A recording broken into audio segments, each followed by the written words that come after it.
Okey. Relax bang, relax. Okey, bismillahirrahmanirrahim. Ini kita nak buat gorilla.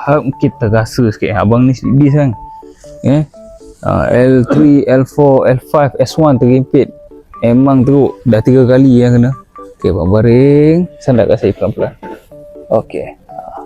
Kepala ke kanan. Okey. Okay, ni kita gorilla sikit. Kita rasa sikit ni. Okay, relax. Bang, tarik nafas. Hembus. Lagi. Tarik. Hembus. Relax. Okey. Okey, relax bang. Relax bang, relax. Okey. Ini betul rasa kan. Abang dah 3 kali slip disc. Dia dah makin terhimpit.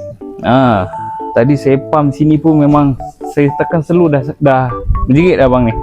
Baik kan. So mana yang nak buat rawatan untuk slip disc, boleh ikhtiar buat rawatan di KPH Penang, insya-Allah.